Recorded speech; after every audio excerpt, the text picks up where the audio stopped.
Eu quero apresentar 3 situações para vocês e eu quero que vocês me respondam qual delas vocês estão escutando: uma música popular, uma música clássica e uma música erudita. Primeira situação, você está sentado na sua casa jogando o incrível Final Fantasy VII Remake. O compositor da música se chama Nobuo Uematsu. Segunda situação, você está numa sala de cinema assistindo Star Wars. O compositor é o famosíssimo John Williams. Terceira situação, você está numa sala de concerto assistindo a Quinta Sinfonia de Beethoven. E então, qual a diferença entre música popular, música clássica e música erudita? Sejam bem-vindos ao Sonata TV, eu sou Rafael Dantas, aproveitem para me seguir nas redes sociais e já quero iniciar falando que música clássica não é a mesma coisa que música erudita. Música clássica é uma música feita num período específico da história chamado classicismo, que se iniciou em 1750 e terminou em 1820. Então, música clássica não necessariamente significa música erudita. Outra questão muito importante é, mesmo que a música seja composta exclusivamente por orquestra ou tenha orquestra no arranjo, não significa que ela seja necessariamente música erudita. Para a gente entender bem a diferença entre música erudita e música popular, a gente precisa voltar bastante no tempo, mais precisamente na época do Renascimento e Barroco musical. Nesta época não existia o conceito das grandes orquestras. A música era feita com grupos menores e era feito ou para a igreja ou para se tocar dentro de casa. E aí no Barroco teve o desenvolvimento de um novo gênero musical que é a ópera.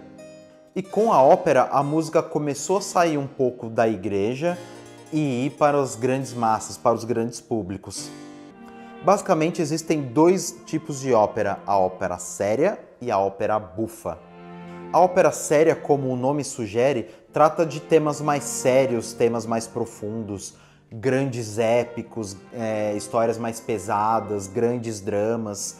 Já a ópera bufa é uma ópera com temas mais leves, até mesmo mais cômicos. E aí, a partir dessa diferença entre as óperas, o público também começou a se separar. Tem pessoas que gostam mais de temas mais épicos e tem pessoas que gostam de temas mais leves. Com o final do Barroco e o início do classicismo e posteriormente o período romântico, as orquestras começaram a ficar cada vez maiores e as óperas, por consequência, começaram a ficar cada vez maiores, exigindo assim grandes teatros com grandes apresentações, centenas de músicos. Somado a isso, o desenvolvimento de outras formas musicais, como por exemplo a sinfonia, os concertos, fizeram com que essa separação do gosto entre os públicos ficasse cada vez mais acentuada. Vocês perceberam que ainda estamos falando de músicas compostas exclusivamente por orquestra e mesmo assim há uma separação de gostos bastante significativas. Mas aí então chegou o século XX com 2 grandes revoluções. A primeira delas foi o desenvolvimento de instrumentos elétricos, como os primeiros sintetizadores e a guitarra elétrica. Isso fez com que as pessoas voltassem a compor músicas dentro de suas residências e executassem obras para grupos cada vez menores, fazendo assim a separação da música feita para grandes orquestras. E a segunda grande revolução foi a criação do disco de vinil.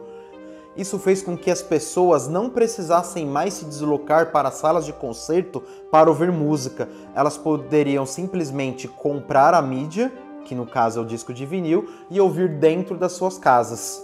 Somado a isso, também no século XX, e falando especificamente para a música composta para orquestras, tivemos um período de grande experimentalismo e formas de compor como o serialismo, o dodecafonismo, que fez com que afastasse o grande público para salas de concerto, fazendo com que os gêneros musicais que foram feitos para instrumentos elétricos ficassem cada vez mais famosos e cada vez mais populares, fazendo assim com que a música de concerto e as músicas feitas para as grandes orquestras se afastassem cada vez mais do público. e virando uma música cada vez mais de um nicho muito específico. Sonata TV é um projeto onde a gente fala de música de uma maneira mais leve e simplificada, voltado para o público leigo.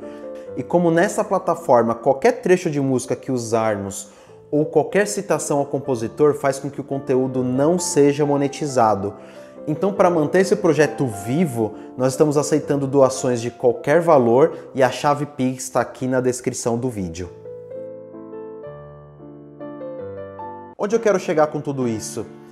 Não existe uma separação entre música popular e música erudita, até porque o termo música erudita é um termo pejorativo, porque ele faz com que você pense que para você ouvir esse determinado tipo de música, você precisa ter uma inteligência acima da média, você precisa gastar horas estudando compositores e fórmulas musicais e ler partitura e etc. Que não é a verdade. Um termo correto para chamar o que as pessoas comumente chamam de música erudita é música de concerto, ou seja, música para ser executada em grandes teatros e em grandes espetáculos.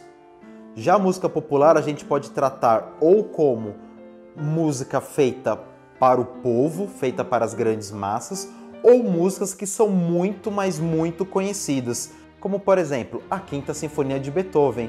É uma música que praticamente todas as pessoas conhecem, então sim, ela é uma música popular, porque o povo todo conhece e também ela é uma música de concerto. Assim como a trilha sonora de Final Fantasy VII, como é executada em uma grande orquestra, ela é uma música de concerto. Assim como a trilha sonora de John Williams para Star Wars ou qualquer outra, ela também é uma música de concerto. Então ela não é nem popular e nem erudita. Ou pode ser popular, se muita gente conhecer. Me conta nos comentários qual é a sua trilha sonora de filmes e de jogos preferidas. A minha trilha sonora preferida é do filme E.T., composta pelo John Williams, e minha trilha de jogo preferida é do jogo Shadow of Colossus. Até a próxima!